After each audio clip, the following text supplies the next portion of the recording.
being an entrepreneur, I would say, is certainly the passion. And then you really don't know what's the depth of the sea or lake which you're entering. And then I think one time, and then you start swimming and you'll start learning this how to swim, and then how you just become more expert with the practice. The most important aspect was for my mother care.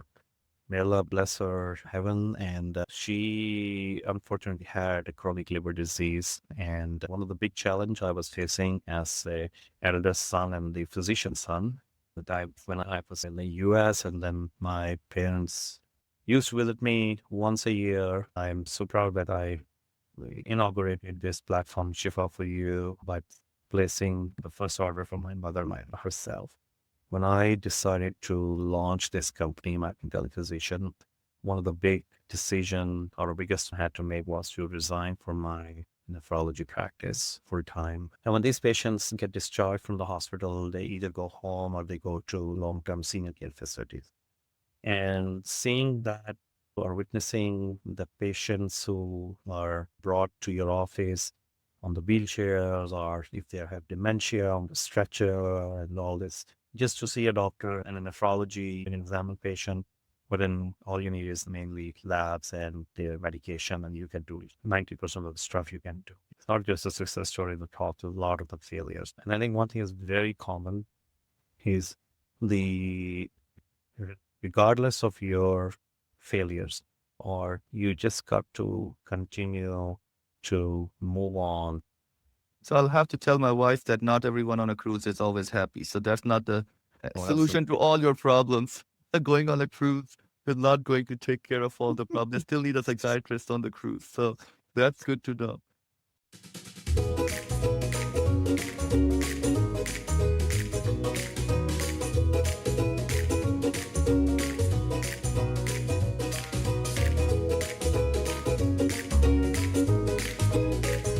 Hello and welcome everyone to our very special episode of Homeostasis Podcast.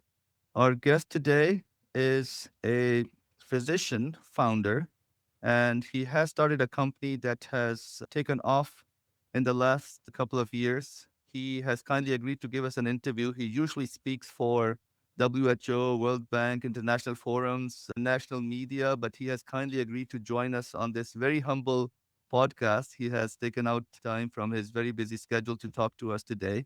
Luckily, I know him since medical school. He was a year ahead of me at King Edward Medical College. And even at that time, we all used to take inspiration from him as to what we should be doing in the future. He was always a couple of years ahead of the rest of his classmates, planning for things ahead, when to do USMLEs, when to start residency, when to start fellowship.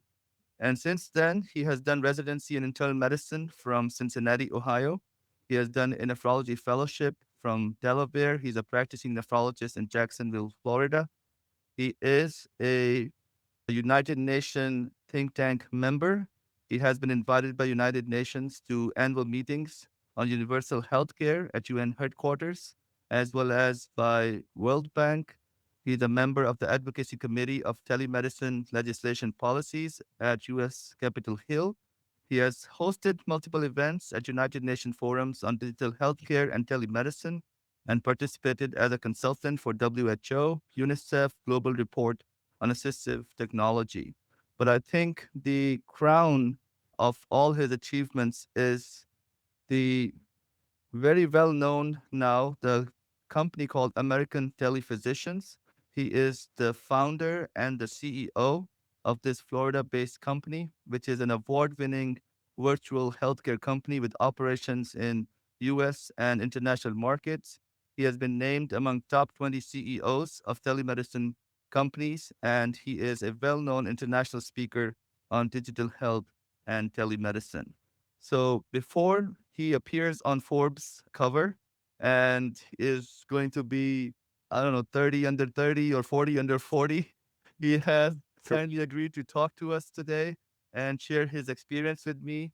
He is like a brother to me. We talk once in a while. I take his advice on anything that I need advice on. Thank you very much, Dr. Waqas Ahmed, for joining us today and taking time out at this late hours. I know it's 11 p.m. in Florida, I believe, at this time. Thank you so much, Lan. And it's certainly an honor again. And first of all, congratulations on starting this amazing series of podcasts. And obviously, as a fellow physician, fellow from alma mater, King Edward, as well as fellow nephrologist, it's always very encouraging to see you starting this initiative. And so really look forward to talk about the journey as well as the mutual passion we share. Thanks for hanging there. Thank you for joining us. And usually, our podcast invites physicians to discuss their expertise in healthcare. You are not just seeing patients, which you are a practicing nephrologist, but you're also trying to help millions of people using digital health, telehealth. And it's such an inspiration for all the fellow physicians.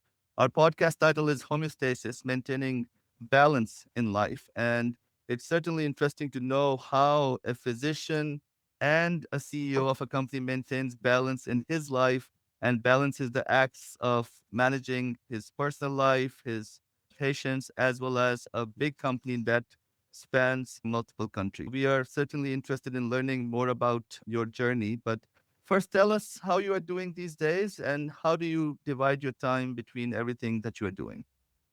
I think it's starting with a very difficult question first, because I'm sure if my wife is watching this, then she would obviously, or maybe she would laugh or she would scream. I don't know. Everyone has the same amount of time. It's just definitely what is required being an entrepreneur, I would say, is certainly the passion. And then you really don't know what's the depth of the sea or lake which you're entering until you start swimming, and you'll start learning how to swim, and then you just become more expert with the practice. So I think time-wise is no different than getting a very busy physician. We obviously, as a physician, we are so much used to working nights, long shifts, and so on. So I think it just gets into your DNA. And the second is just the passion, which kind of keeps you the driving force. As you mentioned, the idea of helping beyond your practice was a very humbling one. It was based on my personal experiences as a patient myself, as well as, most importantly, as a caregiver for my parents. And then, of course, my personal experiences of seeing the patients in the practice, all those challenges. So I think it's the experience around patient care has been the motivation for me to learn the rest of the stuff, the finance and the business side. You obviously learn because, frankly, as physicians, we usually are not good at it, and at least we're not taught in medical college and so on. There's certainly a very steep curve, and I think I'm very excited to share the journey and the stories of this passion with persistence. That's amazing. So let's dive in and ask the very basic first question. What inspired you to launch American TelePhysicians? Probably appreciated a couple of times. The most important aspect was for my mother here.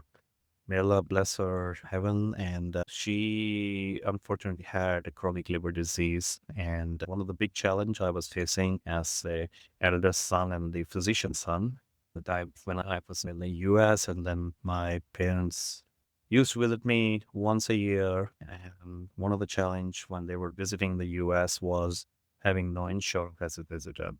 And the second challenge was even bigger, where when they were in Pakistan, how could I be remain in touch or be involved in her care? Both my parents, mother obviously was had more issues than father, and so that was my motivation. How can I be connected with her health?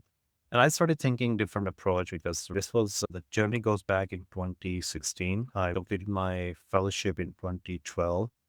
And after my fellowship, I joined private practice group, and I moved to Florida, and I was started seeing those patients in a real experience. Most of us who are in private practice then know like how the life gets pretty busy, but it's just on the track. And then started realizing three main challenges, which I think led me to. One was I already mentioned about my mother being how can be involved in the parents. And this is where I thought about telemedicine as a very practical, the mean or medium to be involved.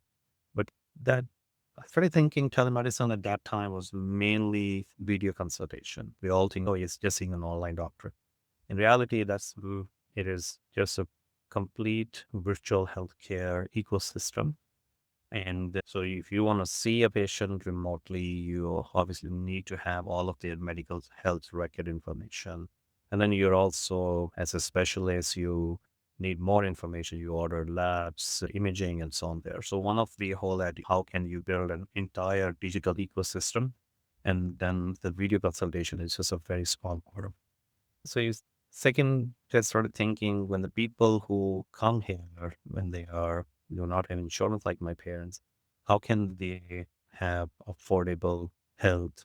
And the experience I got as a patient around that time, I injured my back while playing cricket, and I got an MRI. I did have insurance, and to my big surprise, I got a bill of $1,800 for just an MRI, even with my insurance. And I called my insurance and said, "Oh, you haven't met your deductible."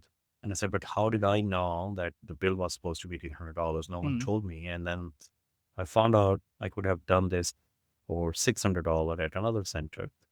And I called that center, and as a next day, just randomly, I said, "I don't have insurance. So how much it would cost?" They told me 550, less than what Mm. my copay was. And same center, we finally got on our platform at Cura4U just for $350. And the third was also during my private practice. I started noticing the patients who come from senior care facilities, nursing home. You are nephrologists, and like most of our population is geriatric. And when these patients get discharged from the hospital, they either go home or they go to long-term senior care facilities. And witnessing the patients who are brought to your office on the wheelchairs, or if they have dementia on the stretcher, just to see a doctor and a nephrology and examine a patient. But then all you need is mainly labs and their medication, and you can do 90% of the stuff by looking at that. And I started realizing why those patients cannot be seen by telemedicine. This was obviously before COVID, way before COVID. And then I talked to my practice that we should see patients in the nursing home by telemedicine. I started learning that they obviously did not like the idea. They said the reason was that reimbursement was not there. And this happened, required the infrastructure and so on. So I think it was a combination of all these factors when I said there are bigger opportunities for all of these. The challenge was that all these different situations or challenges which I described related to the actual patient care. However, the market is very different. One was I'm talking about international market. The second is like self-pay patient. The third is senior care and so on. So it took me a while to think, okay, what can be a system which can address most of these challenges? And this is where the idea of the American TelePhysicians came in, that we would like to start with the first international vertical where I would like to schedule services for my mother by sitting in the US. I can request services for her labs, radiology, medication delivery, and so on. That led me to launch this company. Luckily, my brother was in IT, so I talked to him that we need an IT company support, so we need to build that first. And then I talked to my other physicians, friends to start this journey, and they joined hand. And this is how the journey started with launching of this project. And I'm so proud that I inaugurated this platform by placing the first order from my mother herself. And I thought, wow, this really works. Obviously, that's how the journey started. And the rest obviously is a very interesting, which we'll talk more like obviously, I would say roller coaster, ups and down journey. And because not every project you launch necessarily gets a success overnight, but I think always leads to build a foundation for the affiliated or the next venture. And that's amazing. So tell us about the overall model of your company, the American TelePhysicians. What are the different services you are providing? Where are you providing these services?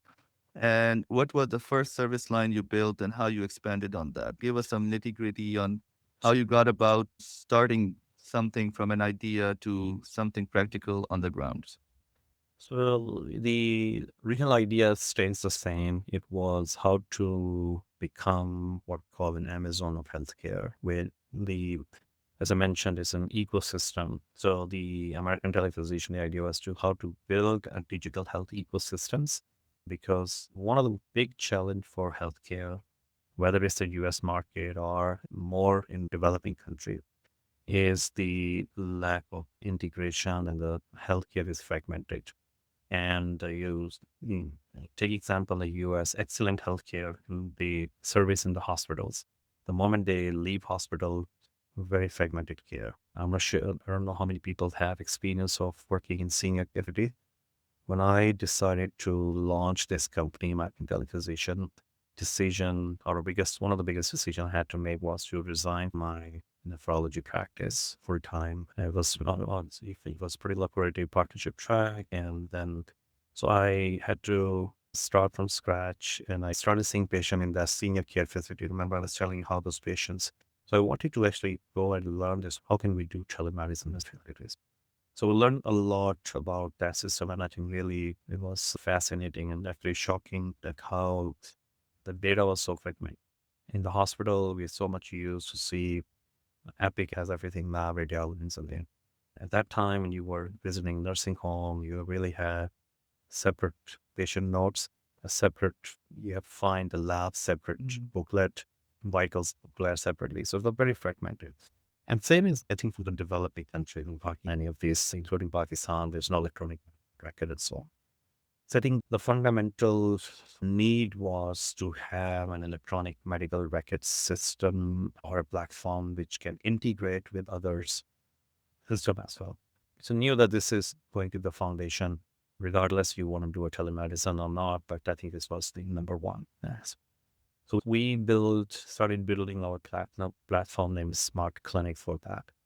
The second need identified was around the patient, which means if I am seeing you, let's say example, you are in Houston and I am in Jacksonville, I can see you by telemedicine as long as I have a license. So you need to obviously know a lot of licensing requirements. So I can see you if I have a Texas license, but still I would need to have access to your medical record system.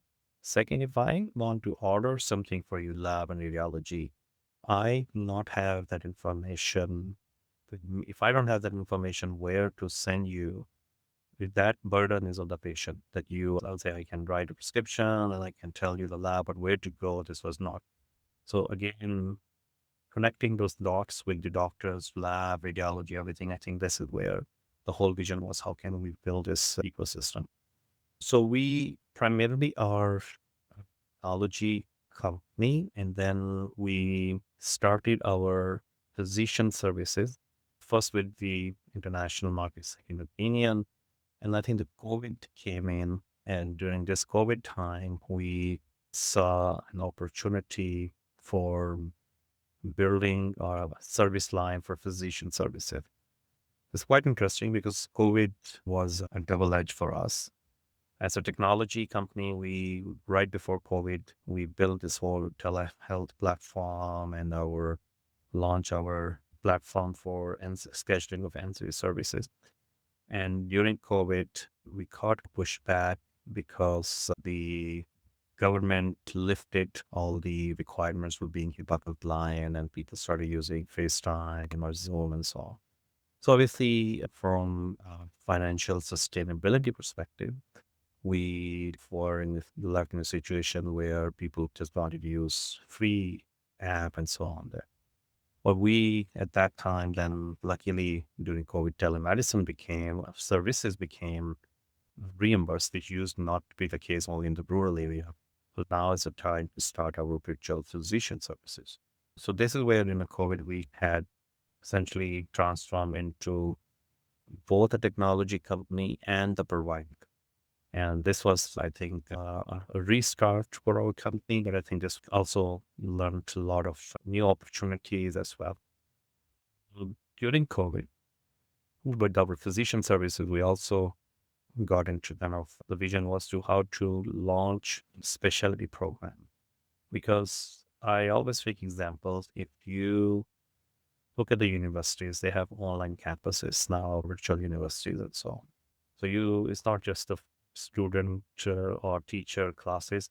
your labels, your everything. It's just the whole ecosystem is around that.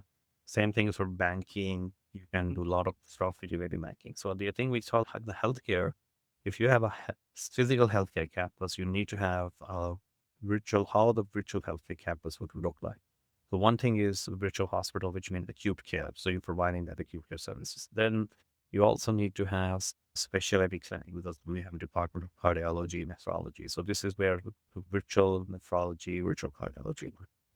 So we started virtual neurology program, first service line, and that was because one of the co-founder, Dr. Baruch, he is a stroke neurologist. Interestingly, he reached out to me on LinkedIn and said, I've seen your work and you would like to start this program. How about we starting teleneurology? And I think this is where we started this subsidiary of American TelePhysicians, NeuroX. And then we expanded this into a telestroke and dementia care and so on. So I think this is becoming a really a successful story for American TelePhysicians and became a pretty good example of how we can deliver and build this company from scratch. But the credit goes to the team as well as the leadership, physician leadership who, joined hands. Well, so that's a very comprehensive model of care that you would probably get in any hospital, and you are trying to provide all these services online. Just to simplify it for someone who's hearing about it for the first time and wants to use these services where they can get a consultation online, get the labs and imaging done at a fixed price, and then they can get remote care for their loved ones who may be in a nursing home or a rehab facility. How does someone start using these services? So if they go to your website, what will they see? How will they approach this whole model? And how can patients as well as physicians start using this service today? Great. Yeah, great question. As you're well aware, one of the biggest challenge in the US market is that every state has its own license requirement. I wish that was not the case, which means that you need to have license and presence in each of those states. Second, there's such a diverse population, broadly two categories, if they have insurance or they do not have insurance. So this is where we launch the verticals or the technology app because we also have to meet the compliance requirement. So people who do not have insurance, we have this app, Cura4U, CURA, number 4. It is a one-stop healthcare app for people who don't have insurance and they're looking to have a doctor consultation or they want to have labs and radiology. What we've done is we're truly building an Amazon of healthcare where you can find the services. You download the app and you can do yourself, or you can also do for your loved one, parents, and so on. And then for $9 a month is a subscription program, which gives you access to schedules, lab service. Now, let's say you want to have blood work done. So we have partnership with Quest Diagnostics around the country. You can find tests very affordable rates as low as $15. And you book the test online. If you have a doctor's order, great. If not, you can request that consultation to get the order and you pay us and then we get a schedule and you just go to the Quest Diagnostic and get the blood. Same thing is for radiology. We have over 900 radiology centers where you could get this same mentioning starting $300 depending on the rate region and the pricing. So it's purely a marketplace. Then we have now recently launched a subscription program for $19 a month. You can subscribe to unlimited online doctor services. So we partner with a company who provide the services. We just integrated them in our platform and you can essentially get access for any urgent care stuff, fever or any allergy or so on. And then lastly but not least, we're building a network of these specialist physicians. That's not a nationwide network yet, but we're building it. Primary care, lab, and radiologist nationwide specialist network is building up as a department. So that's for people who specifically are visitors, don't have insurance, 1099 workers, and so on. For people who have insurance, usually because this is where insurance companies drive these services.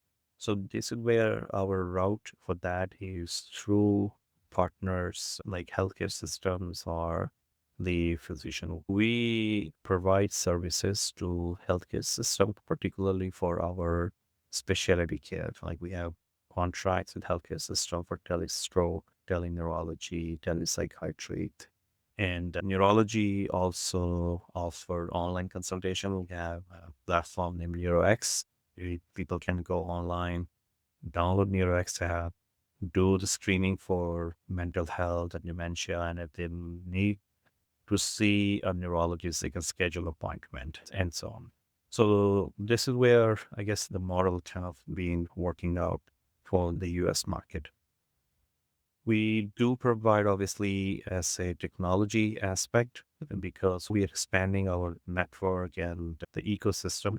We are helping physicians who two types of physician. One is those physician who wants to just moonlight from home or wants to start their own practice. So they can either get listed on our platform, or let's say if any physician wants to start their own practice and they say, I would like to have a website and I would like to have my own EHR system. So we essentially provide our services to them. Ultimately, those physicians are also added to our marketplace because it's a win-win situation. They get started and then their own practice and so on. So we got quite a few physicians, mainly specialist physician, I would say, because there are a lot of primary care companies out there like Teladoc and so on there too. But specialty care is much more needed. And I'm not saying by any means the primary care is not needed, but I guess there's a more lack of coverage for specialists. And that's our big area of focus. So we are providing this, utilizing our network of physicians.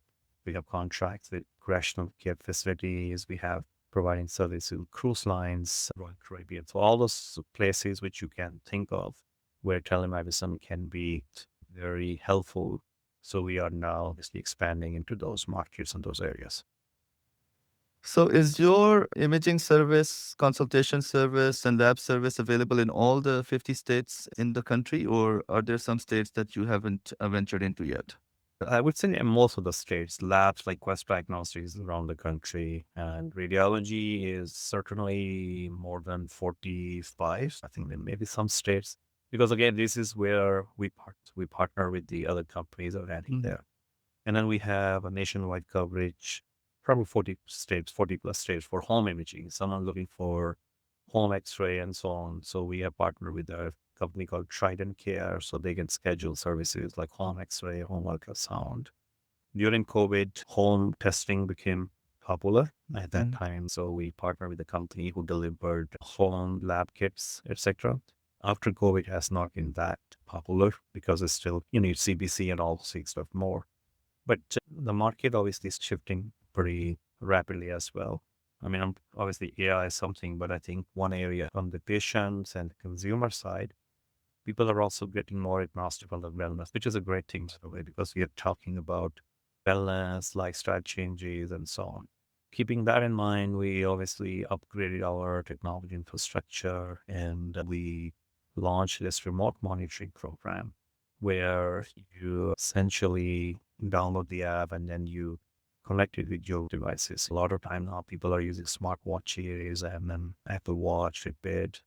And so not only we connected our technology with those, but also blood pressure devices, glucometer. In order to get that, one thing is to get the data in the system so the patients and the users can essentially know what exactly is going on. The second part is also, which is a missing part. Okay, what's next? A lot of time your Apple Watch or may tell you may have irregular heartbeat or your sleep cycle is. So we're trying to solve this next level problem and you have this data coming there. So even you still have AI can tell you do this, but then you still at the end of the day, you need to see a doctor to write a prescription or something there because we're not at that stage where everything can be automated by AI. So this is where our physician networks come into play. So your journey start from risk assessment, screening, and utilizing technology tool. But at the end, we are connecting patients with the doctors and then doctors and patients. Consultation then drives the next phase of diagnostic services. So I think understanding as a physician, that understanding how the healthcare works was a very helpful because we design and build technology, how it will works in healthcare and how it should work for a physician, how the physician would like to see other people for the patients. Not other way around where technology was built by the IT company and they're trying to teach physician how to use them. And coming to providing care as a telehealth physician, because during COVID, we all did some telehealth visits. But if a patient doesn't show up for 2 or 3 visits and they want to do telehealth forever, I'm always nervous that I'm missing something or I might be ignoring some signs that would be better visible when they're here face to face. I can put my hands on the patient. And then there is the part where they definitely need something physically done to them, like some procedural specialties. So, you are providing telehealth care, giving them advice, but what if they need a detailed physical exam, or what if they need a procedure based on the initial testing and imaging? How does your company proceed to guide them through that part? Right. So, first of all, there is no replacement for physical encounter. By all means, that's a gold standard. We all, because that's always been, will be a preferred choice wherever is applicable or wherever is feasible. And it's funny because we go to this all telemedicine related conferences, but you actually go at physical meetings, right? So I always give example like, hey, and I'm having here a telemedicine conference, although like we're not just meeting Zoom, we just so there's that interaction is always going to be gold standard. So I think just want to make sure that there's not never claim that telemedicine is superior to the physical. I think where the whole idea against telemedicine is the digital ecosystem. First of all, that is important. And even look at where this can be very useful is not every time you need to see the patient. So you've got to opt in for hybrid practices because for two major reasons. One is it's a lot of inconvenience for patient also to come all the way. And second is you don't want to overburden the hospital or clinic staff. And it does not become really cost heavy too, because then the clinic you need to have a certain number of staff and so on. So the hybrid model then can triage patients which needs to be seen. And to that, I think will answer your question, where those patients who needs to be seen for some detailed examination, which cannot be done by telemedicine or for any procedure, those are the patient who needs to become, or if you're seeing for the first time and they can come, they're not in the rural area or they are like, if your wait time is not long. I think if eventually more and more practices go hybrid, which obviously is a question mark, but a lot of it realistically is based on how insurance companies pay in this country. And it also depends on the government initiative. But the wish and I think the ultimate is if I'm giving advice, it's a recommendation from a policy perspective, promoting hybrid practices will ultimately lead to increase patient outcome and also decrease the overall time to see specialists, because then you're definitely getting more physician in the workforce and are able to open more slots. Perfect. So you did mention NeuroX providing care for stroke patients and dementia patients doing mental health exams. What other specialties are covered under the umbrella of American TelePhysicians? What are your top few areas that you're focusing on? Multi-specialty group neurology is definitely the number one. Nephrology. On the nephrology, I like to expand that we not only the physician services, but we deployed the world's first kind of this project in Jordan, a project funded by UAE government. We deployed our technology solution in Jordan hospitals and we connected their dialysis units with a central command center, what is a virtual hospital model, which means as most of the dialysis patients, when they're getting dialysis treatment, they don't have a supervision of nephrologist all the time. The nurses on site, and then a lot of time it's just the blood pressure fluctuates, and typically either nurse tries to call nephrologist, but if they cannot hold, they send the patients to ER. What we did is we built our whole technology platform and we integrated with dialysis machines and also with that hospital management system. So we digitized that whole, and then nephrologist, it connected them with the central command center, hosting nephrologist team in that center. So now a couple of 2 or 3 nephrologists are overseeing hundreds of monitoring 100 dialysis patients. They obviously need to see only those who have any alerts going on for any blood pressure. So in real time, without any delay, nephrologists are now able to see those patients who are essentially need to be seen and then giving order in a real time. So essentially we've converted nephrology dialysis unit into ICU-like units. And they started really seeing great outcomes for reduced ER visits and hospitalization. So that's fair. I think we're very excited for this project called NeuroX. And this is where now it's looking to expand into other countries, including in the US. Obviously, the market dynamics have to be factored in as well. And then we have psychiatry, when we are providing the services to the employers. Particularly, I mentioned with the cruise line, they're like, it was interesting to Royal Caribbean Carnival. They have these employees who are usually on board for 9 months and they work straight. I don't know if you ever got a chance to go to cruise lines. They obviously do a great service, but their life is on the water. So we're providing services by Telepsych to them. And then now we're expanding into rheumatology services. And then very interestingly, recently we also started Tele GI for correction care facilities. But the focus is the specialty care.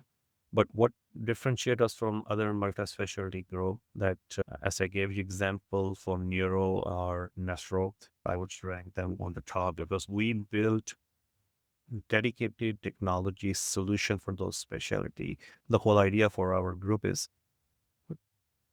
design how a telemedicine will work for that specialty, build a platform, build a program, and then get this platform out for other physician practices, because this is how ultimately it will contribute and have a big impact at not only a national but also international level.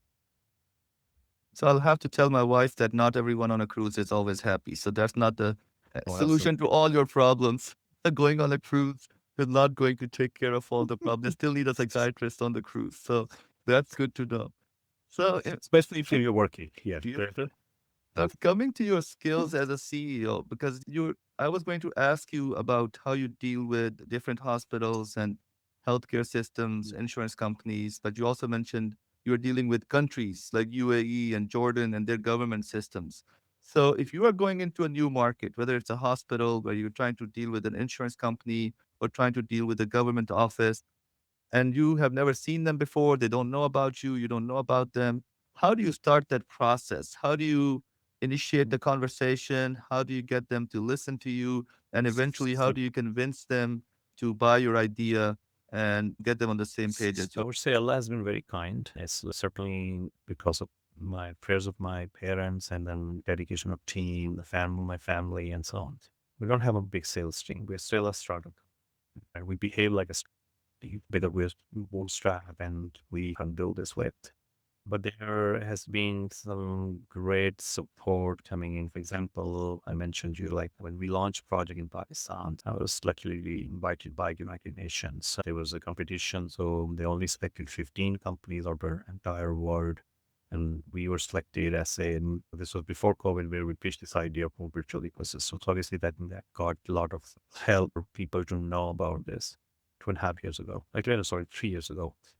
We were selected by US government for international trade mission. This was very competitive also. More than 200 companies applied and only 15 companies were selected, including the healthcare systems, big names like Mount Sinai, Harvard, and then the Henry Ford. And we were the only digital healthcare company which was selected by the US government based on our offering. They started taking us to international countries. And this Jordan project, we got this lead while we were visiting Middle East in Saudi Arabia. So the US government opened the doors for us, like connected with these new businesses and so on. So outreach has been by the government to government. Second, we also started getting some leads from referral because I become part of some of the international society. For example, now we have partners in South Africa. In fact, we have a partner in Jordan, Saudi Arabia, UAE, and we also have clients in Nigeria, Uganda. Very recently, last week, we got approved by Northwestern Chicago University to deploy our system in one of their partner hospital in Nigeria. It's always harder to get the first contract or first project. And then I think if there is a successful outcome, it certainly becomes a reference. But it also requires a lot of follow up, a lot of traveling. So definitely the strength of your idea gets you indoors, like with United Nations and with US government. You got selected, your project was really good and better than others. But on a personal level, I'm sure you have stories where you try to talk to someone and they won't respond, or you try to get an appointment to see someone and they won't give you time to see them. Not everyone is as kind as yourself. To listen to people who are not really. How do you deal with that? I think you just have to be agnostic of this point that you just knock the door and then someone is there to respond. Obviously, you do it 2 or 3 times. And if someone gets the idea, likes the idea, and something there, I think that's a connection. If not, you move on. I think there's a lot of hard work behind this. There's a lot of failures, way more than the success story, I would say. I got really motivated when I wanted to start this company. Obviously, yeah, I forgot to mention earlier, like one was all of these challenges. But what really changed my thinking, I started reading Forbes magazine. I was a big reader of the foreign policy, economist, a pretty big passion for international relationships. I started reading Forbes magazine with these startup stories and stories of Charles, Jack Ma, and how solving a problem. You start realizing about like what most of people talk. It's not just a success story, but talk a lot of failures. One thing is very common, regardless of your failures, you just got to continue to move on. Sometimes, as Steve Jobs says, always, you always can look back and how the dots got connected. And I think this is exactly, you can start seeing some of these dots coming into reality. And second, so the contracts we got, literally more than 2 years. And I think those leads were just idle, or sometimes it's a luck also. Like you get outreach randomly and they may have seen posts on the LinkedIn, or they may have heard someone and said, we're looking this and want to start this, would they be interested?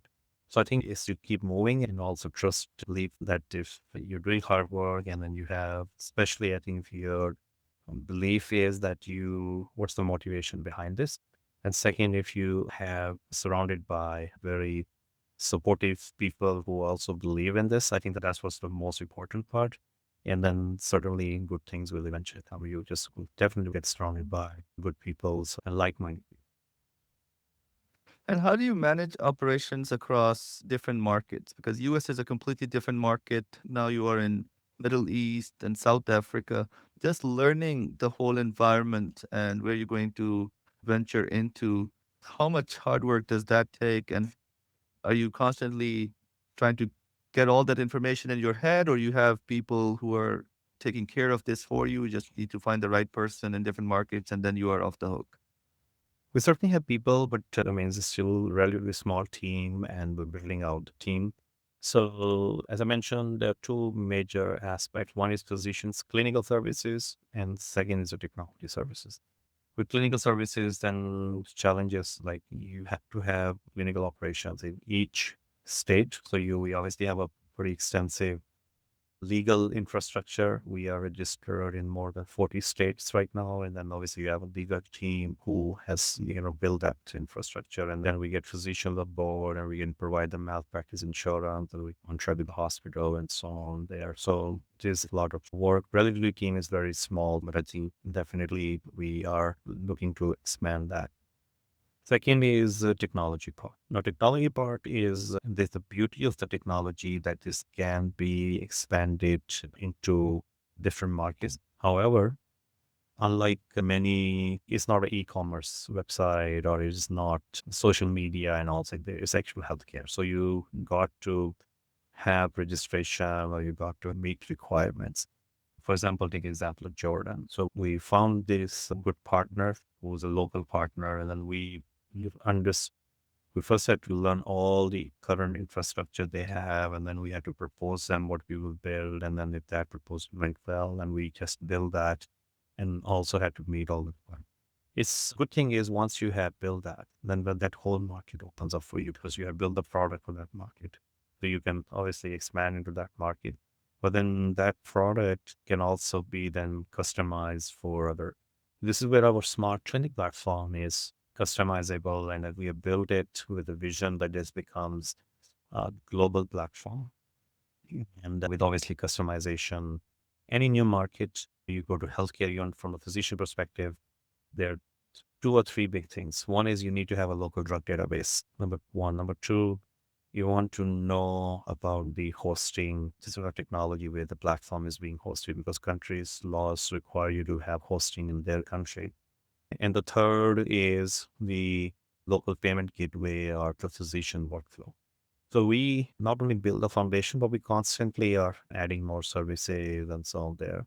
So I think a lot of my time is spent in with my IT team. We have a remote office and IT team in Lahore. We around have 70 people in our Lahore office. Then we have other IT, additional IT consultants. A couple of them are in Canada, a couple of them are in Australia, and then a couple of them are in the US. But mostly our IT team is remote, and physician services network is in the US. I think with this is where it has been quite exciting journey, I would say. Did you have to speak Arabic when you were in Jordan or English? English did perfectly fine these, and then so did not had to that challenge. The language is not a barrier Language has in not the been that. healthcare. Okay. Although I went to Argentina recently as part of the U.S. trade mission, there was a challenge because everyone speaks Spanish. So I then they see. had to arrange translator. Perfect. And how do you form partnerships with hospitals, labs, these huge organizations? Do you just find the one person on the top and deal with them, or do you have to start from the bottom and gradually move up the ladder and eventually find the right person? I guess it's just maybe the right time for the right person. Some of these partnerships you have to find out who is their VP of partnerships or director of partnerships. Some of the partnership we have found exhibitions, like you have a booth and then the other company has a booth and then you just go there. And it's certainly a long sales cycle. Like it took us more than 2 years to integrate with Quest Diagnostic, for example. And then this with the radiology partner, we found one of the conferences. And again, it took us a lot of follow-ups and integration, almost 1.5 years. Well, the key is that you find the lead, but then you also continue to follow up. And this is where I think your team can also be helpful. And then you also have to stay on top of it. And it's a kind of a semi-political question, and you can give a completely political answer to it. But dealing with the governments in United States versus Middle East versus Pakistan, what's the difference? Is everything smooth and professional and honest and integrity is part of the deal, or every country, every city has a different dynamics, and you just have to learn their dynamics and go along? Yeah, every country has different dynamics for sure, but I think one thing is very common is bureaucracy as well as the red tape is there. One thing I think been working with the US government is, I would say, it's amazing, especially for international expansion, because like any country, it's amazing to see how they support the companies, which we haven't seen much within Pakistan itself. And the rest, I think for most of the countries, one of the big challenges has always been dealing directly is very challenging. You got to find partners because unless you have a local partner who knows how to get approval or go in the market and so on, I think this is one of the big challenges, especially in Pakistan also, where despite being we are working within different countries, the Pakistan government project has still been idle or because of the political uncertainty. We almost won the contract for Punjab government back in 2023 to launch a telemedicine app. Same model what we have for the Punjab government. The idea we pitched was that there are a lot of female physicians who do not practice after getting, and nowadays the situation in Pakistan is very unfortunate for medical professionals. The job market is very tough. And so they did, why don't we launch this telemedicine app? And then a lot of these physicians, including female as well as some male physicians who don't have a job, they can get listed for free. And then if they see a patient, they would get 200 250 rupees per consultation, but obviously it's like a primary care as for the young physician. And then so they can see maybe 20, 30 patients a day or something like that. And then the government put a budget for that the government will offer this service free for the patients. And then we will integrate lab and radiology and all in there. So we kind of this idea, and then the budget was approved, and then it went to, and now we'll have to go to tender and so on. It was supposed to be 27th of February. I still remember the date. And I think 22nd or 23rd February, Khansa dissolved the Punjab government. I see. And in that date, even our deposit money has not been returned. Oh, I see. So who was the chief minister at the time? Pervez Ali. Pervez Ali. They took initiative, and then it was Just because of the change in the government. the credit was to the PITB minister at that time too. So I think he was very supportive of the idea. I think this is just one example how there in some upsets because of the situation you don't control. One of the challenge I think, depending on the audience or what's your, sometimes I feel that when you pitch a technology system solution and talk about some of the opportunities, a knee jerk from some clients, especially in Pakistan, we have our own IT team, will build this. Oh, I see. It's not clear. As soon as you And tell that, them the idea, they run away with it. and that never gets built, and then they don't go anywhere. Because if that's the case, Google would have never allowed Uber to be here, or Google was, and all these startups came. So after that, it was much easier for Google and all the things there, big companies, just to Build, yeah. Facebook, Build WhatsApp. So I think that mindset has to change. That is not just the simple software; it's about the healthcare, and I think this is the reason we have seen about 90 to 95% of startups have failed. Also, even some of the big companies in the US, also, take example, the US, like Walmart Health or Village MD and so on, there, like, despite having billions and billions of dollar investment raised, they have been not that successful because it's not around the patient care, true patient care, and not having power knowledge of healthcare. You've been doing this for almost 9 years now. And of course, you had a lot of failures, but now you're seeing a lot of success. Do you still have days where you feel like I shouldn't have gotten into this? Or someone from family or friends says, like, why have you started this? And why couldn't you could just live a simple, normal, happy life like a physician making $500,000 a year? I'm sure my family would have that feeling, but never a moment for me, I would say. And I think it goes two aspects. One is I see kind of direction we're taking eventually, and also learn like how it takes time to build. And I always, one of my famous proverb always has been, success comes to those who believe in success. And I think this has been my very famous or my favorite proverb, of course, with the God's blessing and so on. So I always tell my team also, failure is not an option. And you just have to keep going and keep. So now I do obviously have some moments where I think, what could I have done? But I think that's always, you also realize that you can always make that decision by looking at the past and you learn from the experience. Okay. So I think every day, if you're learning something, maybe it's the second opportunity you get, you are better in tackling. But I think there are so many challenges every day you face that you haven't faced before. And so I think the journey for starting a business, especially for entrepreneurship, and then because it's not a traditional physician practice. If being a physician, a lot of physicians will start traditional practice is very successful because that's where, and this is where when I was started, and quite a few physicians who have trust in the vision, and then they became invested in it.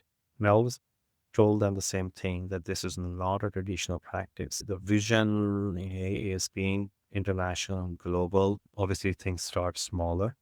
But inshallah, I think I'm very positive that one day soon that will become a reality. Perfect.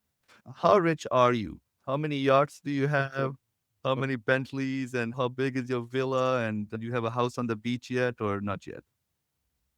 So I think the first thing I would say, if you are looking to start a startup company, and especially if you're a physician and want to go that route, which I went, get ready to lose a lot of money before you build something and so on. On a lighter note, not at all. I think all of my energy, all of my money and everything has been into this company, American TelePhysicians. And obviously, inshallah, if it's written in for my destiny, it will definitely be there. So I think the motivation has been certainly to be global and eventually I'm sure money will follow. Of course, financial is very important and you learn over time. You don't realize this when you start the company, but I think as you grow, you certainly start learning and especially realization of the importance of the money become very important. So happy to talk some of the experiences. But on a short note, I would say if you're a physician and have a practice or you're doing this for your job, there's certainly an opportunity to grow that with starting new, but always a new idea, new business also comes with a risk as well. So just keep that in mind. So, as far as your company is concerned now, what are your primary revenue streams and how do they all fit together? Yeah, we are physician services. So we do have revenue coming from the physician service line, and then we are a technology company also. So their revenue also come from our technology solutions. When you are physician services, usually your margins are low because the physician services cost is more. On the technology side, your gross revenue usually less, but the margins are higher. And then scalability is much faster. What metrics or outcomes do you pay most attention to when you're measuring the company's success? You have your board meetings every quarter or every month. So, what are you looking at when you are trying to see, okay, our company is doing well or our company is not doing well? What are some of the things on your mind? Yeah, I guess it's a multi-factor. One of the big challenge in healthcare is a very long sales cycles, whether you're talking healthcare system or especially the government. For example, the Jordan project took 2 years. And I think the typical sales cycle is between a year or two. One of the obvious outcome is those projects have live and started revenue. But more importantly, your pipeline, how many leads are open and the chances are you bigger your pipeline, the more chances of more projects as well. On the technology side, one challenge is the rapid change. For example, AI came and no one could have thought 2 or 3 years ago that the company gave tough time to Google. Thought we will search. But now I would say maybe 40% of traffic already go on ChatGPT and you're asking, searching Google. Personally, I haven't done that. You have to be putting in, it's a constant development is required. You've got to be knowing the market trend and then, okay. One of the, I think the most important, just from a CEO perspective, your one of the fundamental job is also to envision where the company would be in the future. Of course, more than where you are now, but more important, if your direction is right, then obviously you are going in the right direction now. But journey from A to point B, how to reach that point with the limited resources and how to raise investment and so on. I think that is very important. And of course, you learn a lot as a startup, but a VC, private equity, a lot of this information or experience, which I did not have or which you learned over the last few years. So, how did you go about learning all that? Did you read books? Did you watch YouTube videos? Did you have a mentor when you started your business?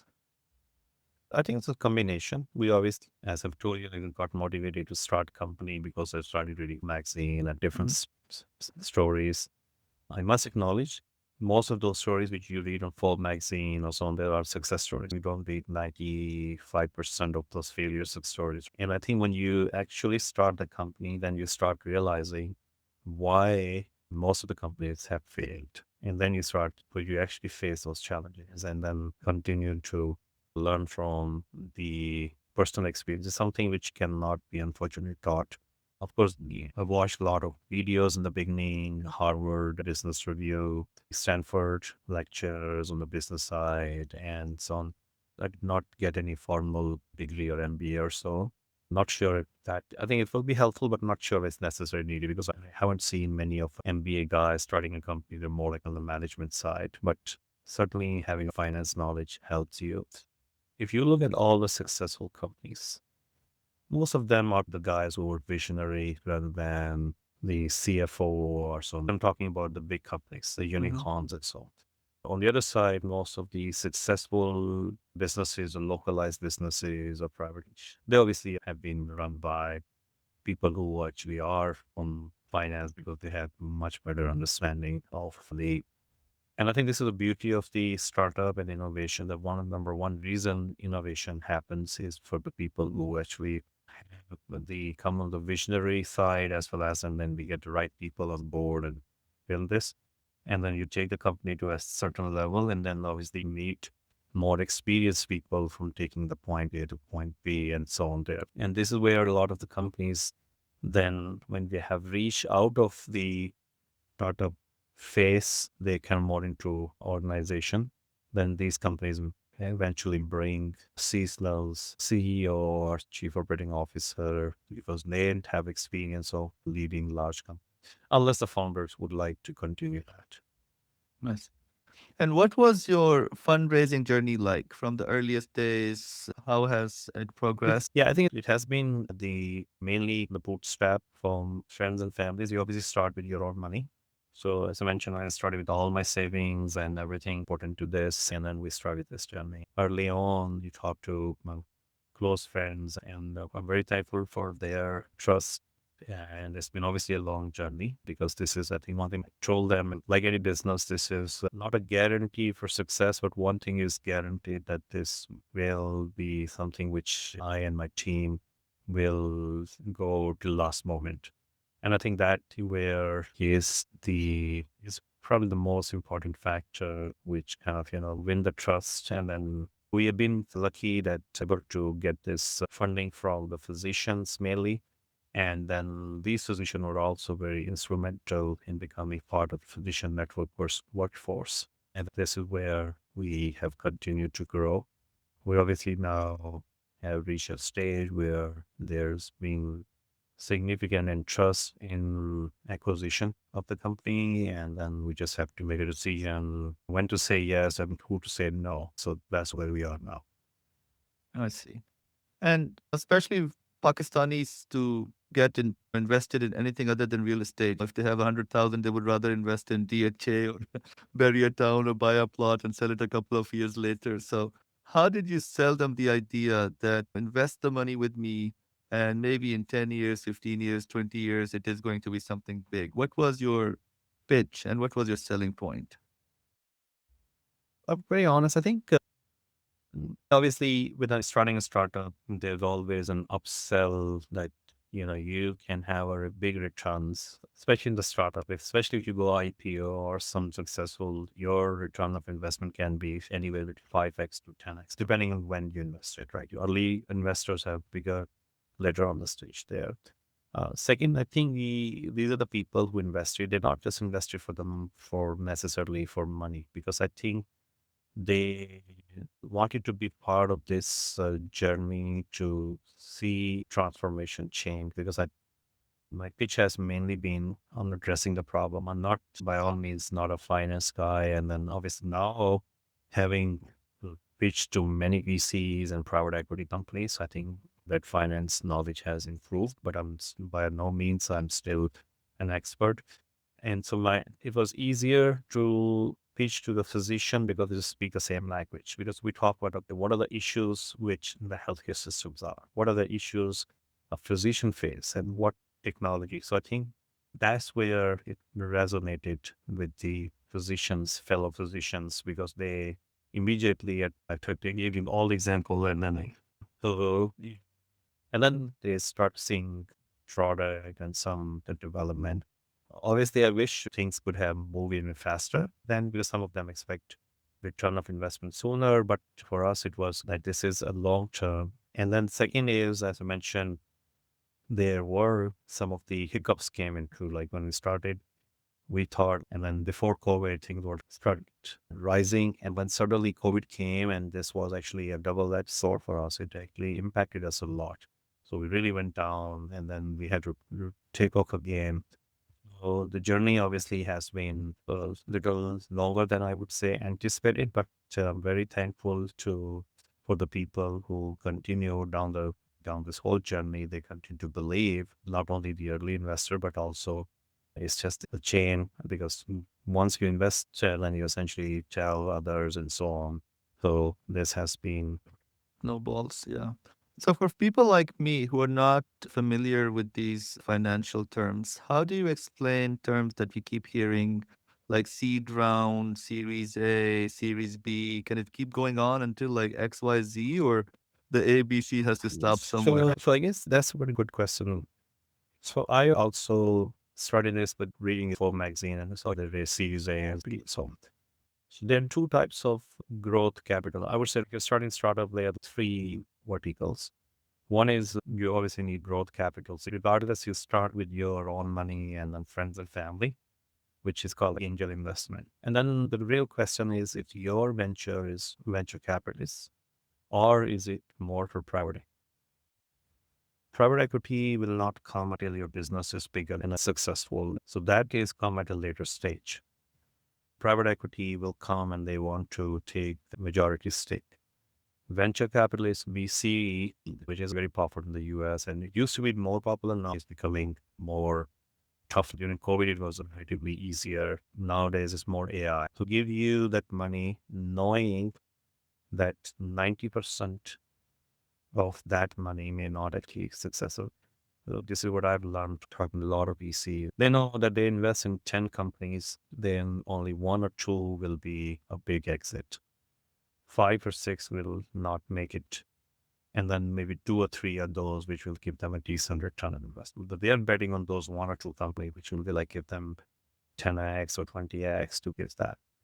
And then in the VC, this is where the VCs have, they come with a seed investment where they typically write the check size anywhere 250,000 to maybe 2 million. Some companies have seen like they call it seed round, but those are like traditional and those definition can keep changing. So 250,000 to like a million or is typically a seed fund or late seed can be higher. Then your Series A come after that. A Series A where you have market to already speak, you have validation, your revenue coming and just going your, and this is where a lot of startups actually fail between seed and Series A because then the chances you're getting a Series A, the matrices keep changing or like the, and then once you have a Series A, which means you have institutional investor, then typically, if you are those successful in terms of growth, you essentially get more Series B because then those institutional investment, they want to have an exit and they would like to get Series B,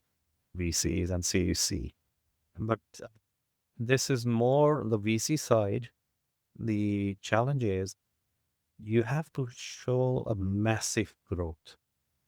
Something very challenging in healthcare where the sales cycles are long or where I'm not saying that they're not successful stories. There are successful stories, but in healthcare it's more what I've learned now. Healthcare is more on the private equity side, I would say, because one of the big challenges on the VC side, which I have recently learned, they want just one very narrow focus.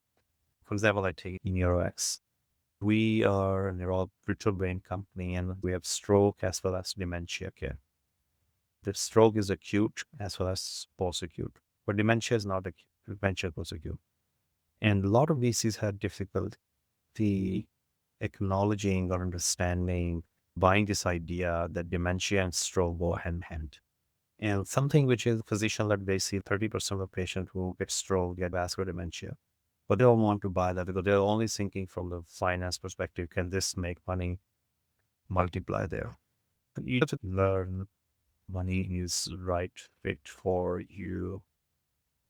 Obviously, with the growth capital, you can do a lot of things, but from experiences, I can tell you securing VCs or VC funding does solve problem. And then you get flashy news that, hey, you secure Series A or Series B. The real question is what happened after that?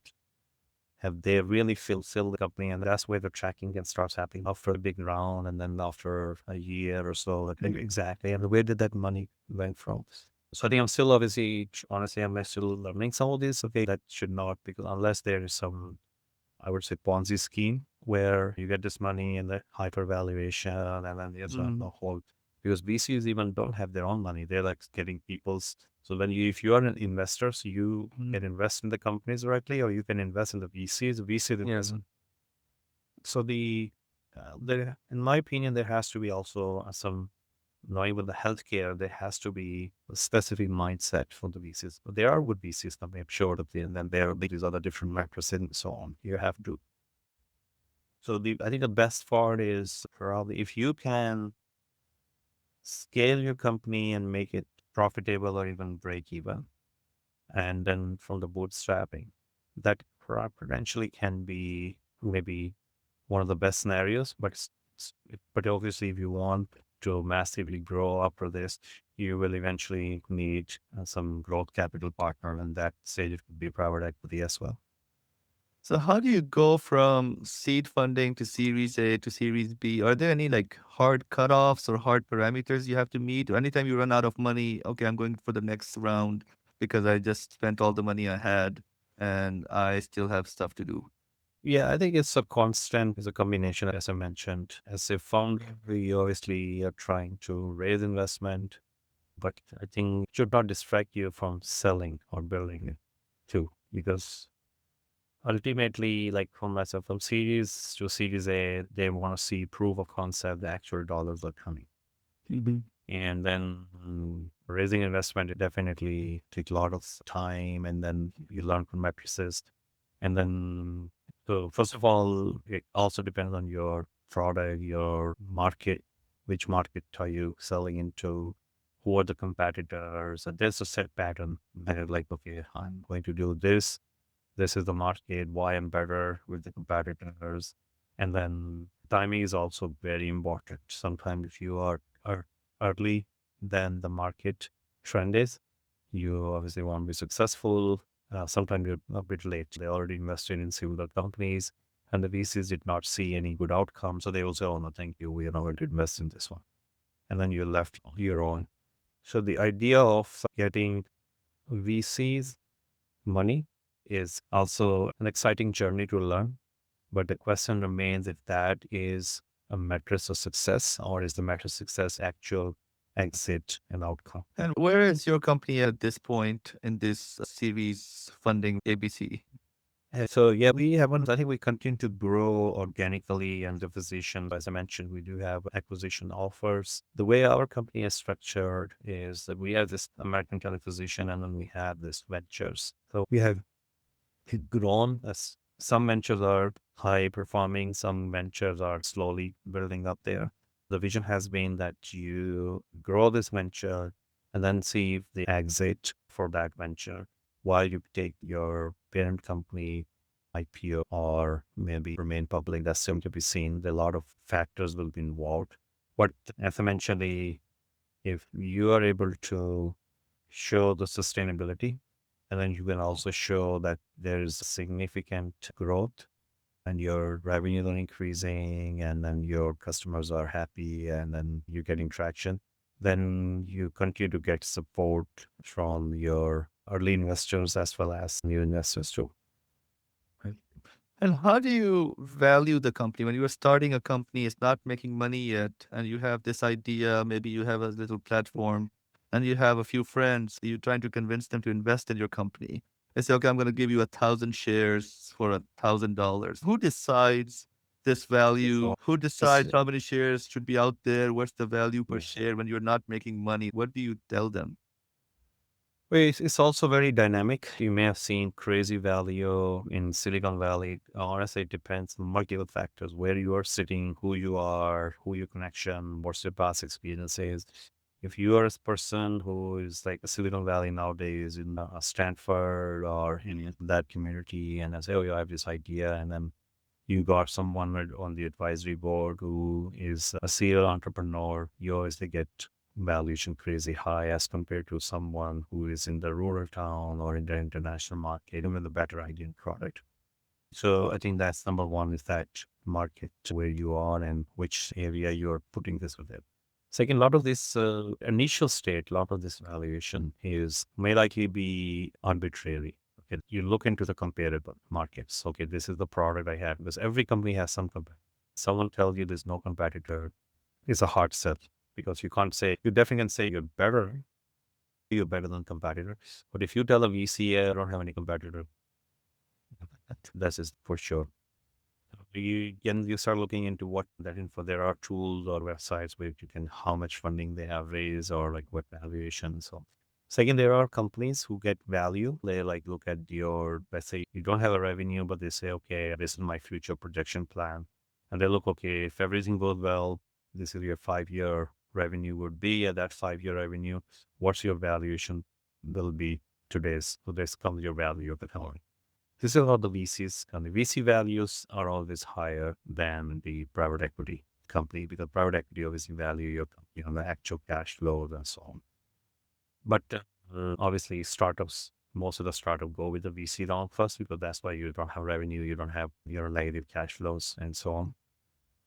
The second is not just the revenue, it's also some of the value of your contracts, your eventually your brand worth, or because once you start getting some more contracts, then it's a ripple effect, right? So you also factor that into valuation as well.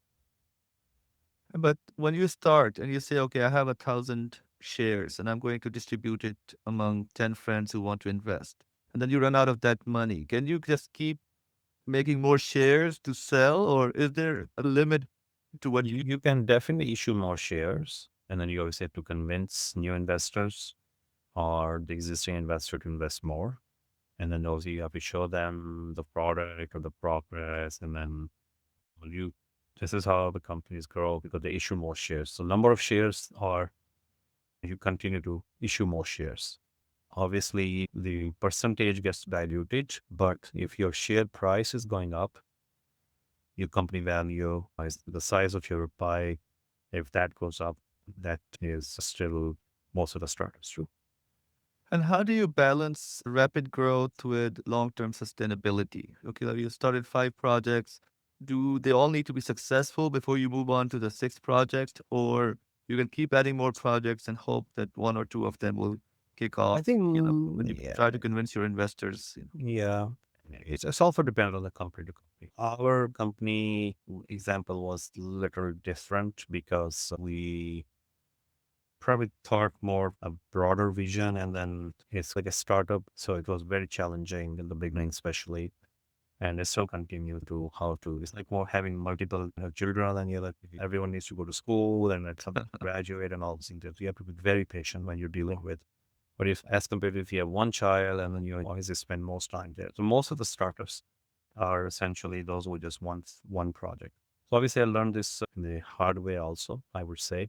But I think it's still an opportunity also because then you're able to sustain and maybe one or two projects did not work, but then your couple of projects out of, and obviously there are some very unique examples. We all know Elon Musk is a unique example, but of course it's just chances are very little for everyone to meet that. But I think it's a good examples too. And so if you are a first time startup naive, you probably want to focus with one project. And if that does not work, then obviously you can add a new project under the same umbrella. And then, or you just have option to just winding up and then maybe the problem with that winding up is mean like you are giving up or again, nothing wrong with that. It's just, okay, I tried it there. And it also, I think, highlights how resilient you are. Okay, so you said maybe this did not work. So I always say going point A to B, you always exactly know you're starting at point A. And if you have a vision where you want to be, rest you need to be flexible because never a straight line. So I think a lot of time, like you certainly like a map reroute, you never know what road is going to be blocked or what will come there. So if you have in mind that this is where I want to be, no matter how long I have to get this journey. And of course, if there's a bad luck where you ran out of fuel or you got into an accident, that's a different story. But if you can find that, so with that mindset, eventually the chances of getting success is much higher than saying, okay, I'm going to try a run with, I will just go back to. So I've promised, I think this is where when you start into reading and also watching some of these interviews, this is where I think I can definitely relate like the big difference when a lot of people they think about these big ideas or let's see, and then after maybe you meet them after a couple of years and then they still haven't made a progress or even haven't tried this, because getting out of that comfort zone is also, People like me, yeah, not, but obviously everyone has a different, but of course, like that's one aspect. But I also see from the different, there's a different angles approach to this one too. If I talk through my heart, it has been also in your destiny as a believer. Sometimes there are certain tasks which have been assigned to being in your destiny, and then you're essentially given the chance to do this task. Maybe after 40, you start realizing these things more. Sometimes you meet a person and you think it's randomly. But always, sometimes you can see, okay, this person you met turns out from after a couple of few years, you turn out to be a very important connection. So you also start believing there's actually that motivation or that idea also sometime in your destiny, which is combined with your. And on the same note, I tell my team, when a girl become mother, and I'm sure you're seeing your wife also, or you become a father, overnight something changes and you start becoming. And it's the same for animals, right? So that no science, there's no scientific or discovery can tell you why this thing changed and why this became so about. I think also like starting a startup is becoming one of your child, and then you start like so much, and that way you have dedicated, whether a startup or your same thing goes for your NGOs or non-for-profit organization. So I think that idea comes from Almighty, and it also maybe gives you some patience in terms of their and test it. So that's where the difference comes. thank you very much for sharing that. That's definitely very enlightening and encouraging to people who are or might be struggling through not just a startup, but any kind of difficulties in life. There's a roadblock or you can't see the future. There's always going to be something that's going to happen for you. So that was very touching. So there is, of course, this emotional and personal side of it. You are motivated. You want to go to the very end. You're willing to bear all kind of expenses and sacrifice all kind of stuff to be successful. But financially, is there a limit to what you can do? And at what point you would say, or someone would say, that this venture is losing enough money now that I cannot keep going for more funding rounds and I cannot sustain it any longer? Is there any hard numbers or any hard facts? Yeah, so there's no hard number. Obviously, everyone is a different thing. If you ran out of money to pay for your employees and so on, and then you're not getting anything, the company will definitely. What I've experienced so far, you need to learn this. If your intention is clean, and then if you are also not just doing for money, believe me, God will create, it won't let you fail. It will somehow, and then I've come from those days where literally I have to run a payroll like tomorrow, and today I do not know where the money will come. And suddenly I got this random call, like, hey, I saw this, I want to invest in the company. It really happened with me twice or two or three times, like in a kind of, or like opportunity for your business. Hey, we're looking for this opportunity, would be like. So I think this is where you just have to also, if that also fails, of course, the reality is that 90% of the businesses or something like do fail, but then doesn't mean the life ends, because then you still keep going with that doesn't work. And it always doesn't work. Maybe something else will work better. If not this venture, maybe you go back to and then restart, or you can always do. Of course, you get some knowledge, but at the same time, you get some heavy lifting too, because next time, people. The harsh reality on the other side is that people, in a general, they obviously remember success stories, and only a successful person knows the pain and the failures. And I think it's very important to really remember those people who were close with you and then who trusted you in your most difficult time. I think that will definitely are the real people who you want to value. Yeah. And this is all part of this the journey which you will go through. And some businesses are relatively safer, stable. Some are the more difficult route, especially when you're trying to do some more innovation stuff, which is not being done before. or very few people are doing. That's where it takes much more challenge. Okay, so last question on finances, then we'll discuss a couple of personal things and then close for tonight. What's the valuation of your company now and how close you are to IPO? I wish I can say publicly, but maybe I'll probably come back in your podcast and then maybe able to share because I think some of the exciting news are in progress, I would say. And I'm afraid I would not be able to share that publicly at this stage. That's all right. But as I mentioned, this has been an exciting journey. It's still, I would say, maybe a couple of years before I can say that we will be for IPO. But I think the direction and the progress we have made, especially in the last 2 years, have been quite promising, and we look forward to continue to grow. And have you thought about your symbol when you are on the New York Stock Exchange? Do you get to pick a symbol or they just assign it to you?